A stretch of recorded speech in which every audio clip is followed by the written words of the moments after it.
Baik, selanjutnya Mas Hartono nih jauh dari Sorong, Pinbuk Sorong. Mas Hartono, silakan Mas Hartono. Halo Mas Hartono, Assalamualaikum. Ya. Salam, bismillahirrahmanirrahim. Alhamdulillah. Assalamualaikum warahmatullahi wabarakatuh. Salam. Yang terhormat kawan BIN, Pak Vence, mungkin masih ada, mungkin sudah meninggalkan kita semua. Yang terhormat Ketua Pinduk, Cak Aslihan, dan seluruh pengurus Pinduk yang hadir, para senior terutama, para sahabat pegiat Pinduk BMD seluruh Indonesia yang kami hormati, dan semoga kita semuanya senantiasa dirahmati Allah Subhanahu wa Ta'ala. Alhamdulillah kita bertatap wajah melalui media maya, semoga tidak mengurangi makna silaturahim dan tetap akan menambah nilai dalam berbagai ilmu, pengalaman, dan nilai-nilai kebaikan lainnya.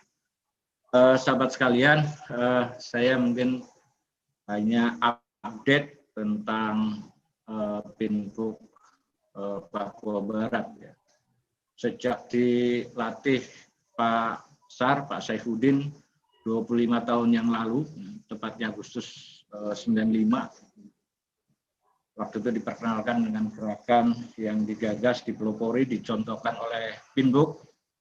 Alhamdulillah sampai hari ini masih bangga dengan Pinbuk, masih insya Allah istiqomah, masih konsisten dengan gerakan-gerakan yang digagas oleh Pinbuk. Hari ini saya lihat background saya, saya di kantor ini, di kantor Pinbuk. Dari semua ketua Pinbuk yang pernah berkunjung baru Pak Mas Budi Purnomo pernah ke sini. Masya Allah.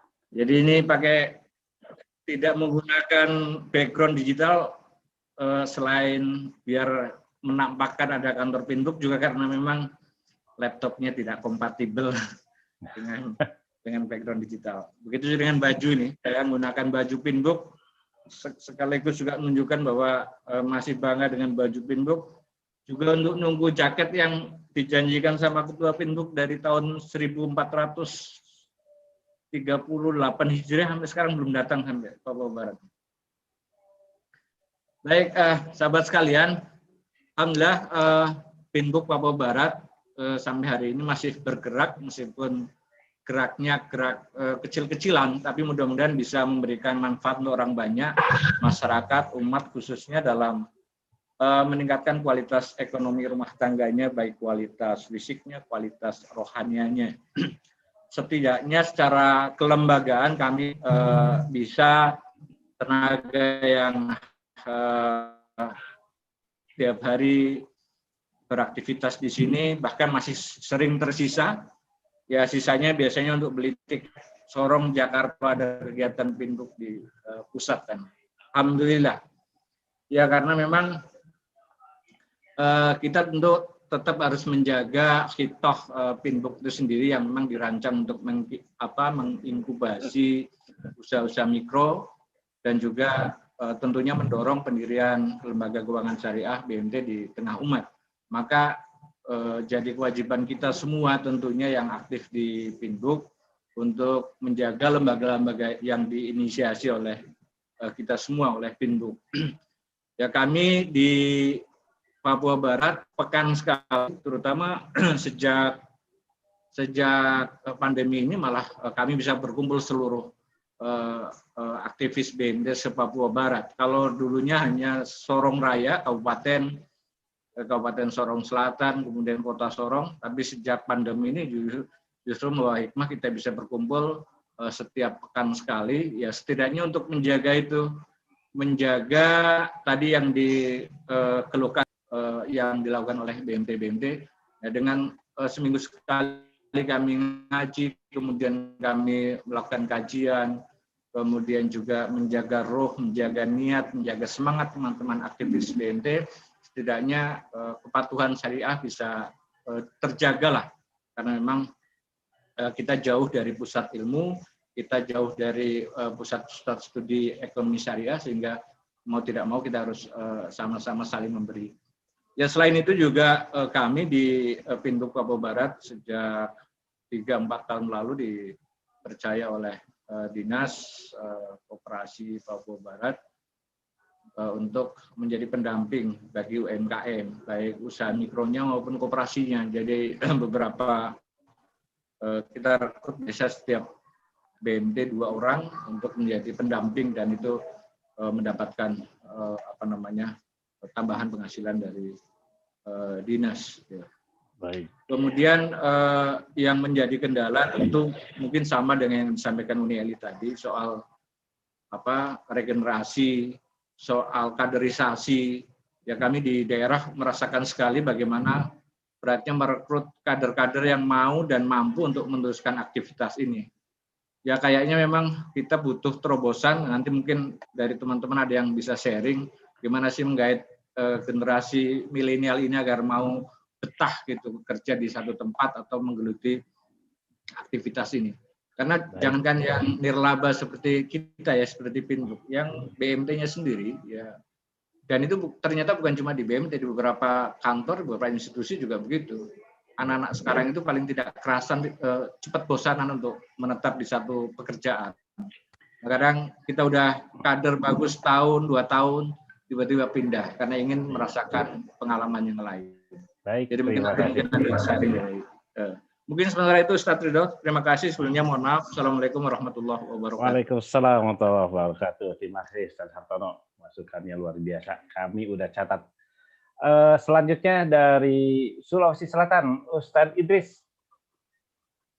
Ustaz Idris, assalamualaikum. Waalaikumsalam warahmatullahi wabarakatuh. Insya Allah. Silakan Ustaz, 5 menit. Kasih Kan Ridho, ya.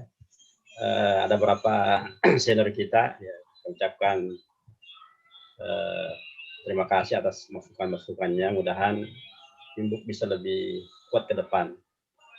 Saya secara pribadi dan secara institusi Pimbuk berikan apresiasi dari pertemuan ini. Semoga menjadi kembali kekuatan baru untuk bisa membangkitkan BNT Pimbuk ke depan, insya Allah. Baik, secara umum ada 3 hal yang penting yang perlu disampaikan pada sesi ini tentang masalah BNT. Yang pertama memang kita harus fokus bagaimana BNT ini harus dikuatkan dari berbagai macam sisi. Ya, banyak variabel BNT perlu kita perbaiki. Ya, saya dari sisi kelembagaan masih banyak kelembagaan BNT masih bermasalah ya, dari pendiri sampai pada DPS-nya belum terkoneksi dengan baik. Begitu pula masalah kualitas SDM kita yang memang secara umum masih sangat terbatas. Jadi perlu dibenahi. Kemudian di sisi pengawasan ya, juga masih sangat lemah sehingga banyak kebocoran dan penyimpangan dilakukan oleh teman-teman BNT karena lemahnya pengawasan dilakukan oleh BNT. Termasuk penjaminan juga yang sekarang menjadi masalah bagi masyarakat kita, kurang percaya dengan BNT karena belum ada lembaga penjamin di keuangan BNT.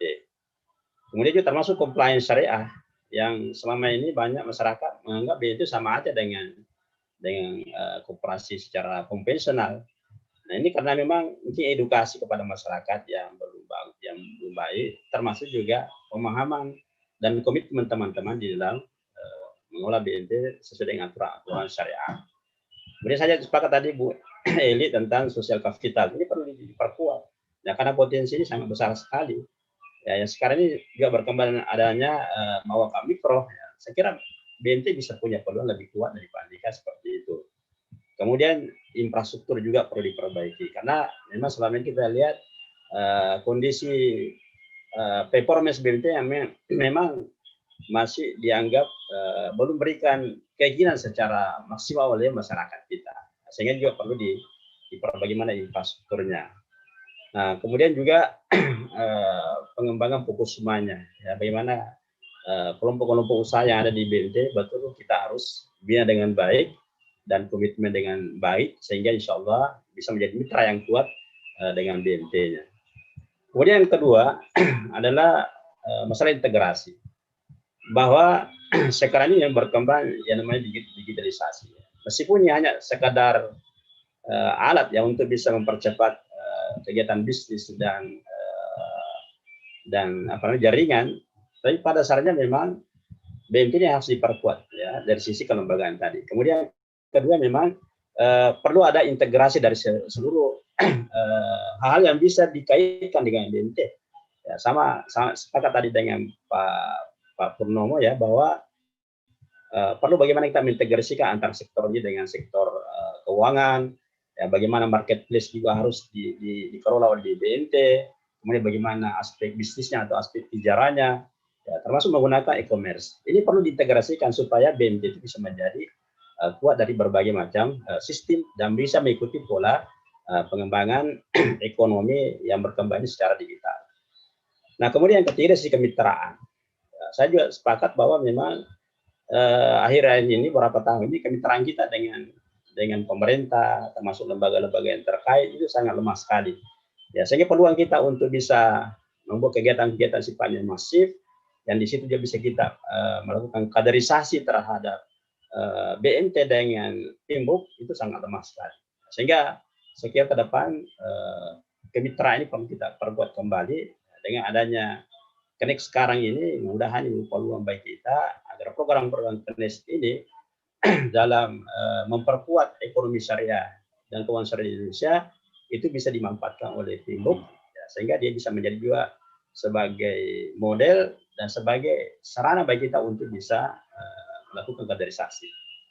Yang terakhir untuk Timbuk, ya memang selama ini masalah kaderisasi ya, sangat sulit memang sekarang ini untuk bisa menundukkan teman-teman fokus untuk mengolah Timbuk ini karena ya persoalan finansial, persoalan program kerja yang masih ya kurang ya sehingga fokus untuk mengolah Timbuk secara fokus itu masih lemah. Ya, termasuk saya secara pribadi merasakan seperti itu. Ya sehingga kita harapkan ke depan mungkin Timbuk secara nasional ada program-program yang bisa terdistribusi ke daerah sehingga kita ada program yang bisa disinergikan dengan daerah dan juga dengan BNT. Nah, juga yang lain tentang pemantauan program-program yang ada. Kita harapkan mudahan dengan adanya kemitraan dengan Connect sekarang ini, kita harapkan ada program-program yang baru kita bisa kalau dengan baik, sehingga insya Allah Timbuk punya kesibukan dengan BMT, sehingga insya Allah mudahan BMT ke depan bisa lebih kuat dengan adanya program-program yang kita lakukan. Baik. Yang terakhir juga dari sumber-sumber pendanaan sebenarnya ya. Ini juga masalahnya BMT dan Timbuk ya, karena persoalan permodalan yang masih lemah.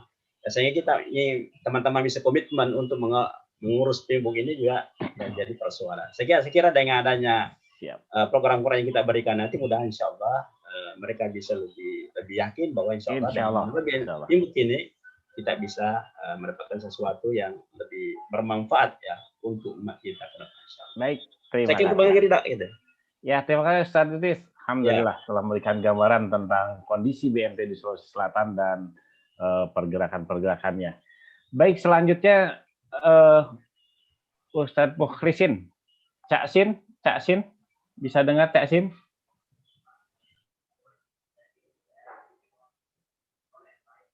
Mungkin ini persoalan jaringan di awal juga sudah terkoneksi, tapi masih belum bisa. Saya langsung mungkin ke Ibu Siti Ruhayah. Bu Siti, bisa dengar saya Bu Siti?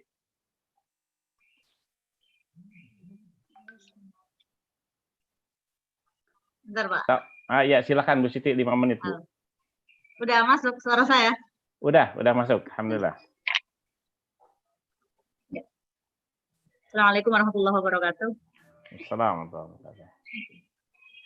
Terima kasih banyak atas waktu yang diberikan dan kepercayaan yang diberikan sehingga saya bisa hadir di sini bersama seluruh teman-teman yang terhormat Timbuk, seluruh pengurus Dewan Pimpinan Jajaran Timbuk yang sangat kami takdimi dan sangat kami tunggu-tunggu ataupun kami manfaatkan keberkahan ilmunya untuk sama-sama mengembangkan LKM BNN yang ada di kawasan transmigrasi di Kabupaten Banyuasin.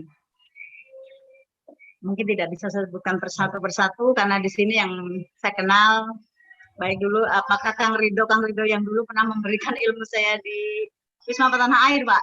Masih, betul. Masih ingat saya, Pak, ya? Iya, insya Allah, alhamdulillah. Udah beda sekarang udah mulai ini ya, Bu, ya? Ya, yang pertama mungkin langsung saja karena waktunya sangat terbatas, saya sampaikan terima kasih banyak kepada segenap jajaran Pinbuk, teman-teman Pinbuk yang telah membina kami, mendampingi kami, sehingga kami bisa hadir, bisa di tengah-tengah masyarakat, walaupun apa yang kami sampaikan, apa yang kami berikan mungkin belum sepenuhnya sama, belum sepenuhnya ilmu yang kami terima belum sepenuhnya bisa terserap sehingga bisa dikembangkan di masyarakat kawasan transmigrasi di sini. Cuman alhamdulillah dari apa yang dulu tidak ada, dengan peran Pinbuk mendampingi kami, mungkin sedikit konfir dulu apa yang disampaikan sebelumnya tadi bahwa LKM BNT Trans itu dilahirkan pada tahun 2009, Pak, bukan 2003. 2009 dilahirkan dan kemudian USI hadir sebagai bentuk digitalisasi kepada kami. Software aplikasi keuangannya itu tahun 2013. Tahun 2013. Tadi disampaikan di awal adalah tahun 2003. Nah, jadi awal dari pengembangan BNT yang ada di kawasan transmigrasi yang memang SDM-nya sangat-sangat terbatas, dengan adanya kehadiran Pinbuk, teman-teman pendamping yang dihadirkan di kawasan kami sungguh sangat membantu untuk berperannya kami di tengah-tengah masyarakat dalam mengembangkan LKM BNT. Cuman yang kami kenal selama ini sebelumnya program LKM BNT itu yang hadir adalah Lembaga Keuangan Mikro yang sekarang berbadan hukum koperasi sebagai Balai Usaha Mandiri Terpadu. Bukan sebagai Baitul Mal wa Tamwil, walaupun di dalamnya kami berusaha semaksimal mungkin untuk menerapkan prinsip-prinsip syariah yang diajarkan oleh Pinbuk bersama teman-teman yang lain. Nah, cuman itu salah satu kendala kami, kesusahan kami untuk menerapkan hal syariah yang sebenar-benarnya. Jadi di sini satu harapan kami, bagaimana peran Pinbuk selanjutnya terhadap pendampingan yang diberikan kepada kami. Mohon maaf ya, ikut bertanggung jawab untuk keberlanjutan program yang ada, karena koperasi BNT Trans kami sekarang sudah alhamdulillah sangat-sangat dibutuhkan masyarakat, tapi masyarakat belum tahu persis tentang perihal sistem ekonomi syariah tersebut. Kami sangat kesulitan untuk memberikan pemahaman kepada mereka tentang bagaimana sistem syariah yang sesungguhnya. Jadi kami mohon agar Pinbuk ke depan bisa memberikan pendampingan ataupun bagaimana peran Pinbuk terhadap kami untuk tindak keberlanjutan ataupun berkembangnya BNT di masa-masa yang akan datang. Kemudian yang kedua tentang krisisnya kaderisasi. Karena untuk tahun ini mau tidak mau saya sekarang berposisi sebagai ketua pengurus yang besok masa jabatan saya habis di Januari 2021 besok habis. Wajib mau tidak mau pasti kita harus ada pergantian pengurus. Kita berharap betul adanya kaderisasi yang bisa meneruskan apa yang sudah kita perjuangkan bersama Pinbuk dulu untuk tidak menjadi sekedar masa lalu. Tapi kita ingin agar BMT yang ada di sini walaupun sebagai Balai Usaha Mandiri Terpadu betul-betul bisa berkembang dan bisa terus dirasakan manfaatnya oleh masyarakat transmigrasi. Jadi kami mohon dukungannya, mohon bantuannya, mohon pendampingannya untuk bagaimana kami dalam membentuk kaderisasi yang ada di kawasan transmigrasi. Dan ini dirasakan oleh semua teman-teman yang ada yang mengelola, karena BMT yang didampingi oleh Pinbuk waktu itu ada 15 koperasi BMT. Dan kami koperasi BNT yang saya pegang kebetulan yang terbesar dari yang lain. Jadi kami merasakan betul keluhan mereka untuk bagaimana susahnya mengembangkan koperasi BNT yang ada di kawasan transmigrasi. Karena keterbatasan SDM yang ada di sini. Mungkin itu saja harapan dari kami. Terima kasih banyak peran Pinbuk luar biasa terhadap kami. Saya nggak bisa sebutkan satu persatu, tapi sudah bisa memberikan dukungan, motivasi, ilmu yang luar biasa kepada kami yang tadinya memang sama sekali kami tidak mengenal tentang bagaimana sistem koperasi syariah yang bisa kita kembangkan di kawasan transmigrasi. Sekian dan terima kasih. Assalamualaikum warahmatullahi wabarakatuh. Waalaikumsalam warahmatullahi wabarakatuh. Jazakillah khair, Bu Rahayah. Beliau dari BMT Trans Mulyasari.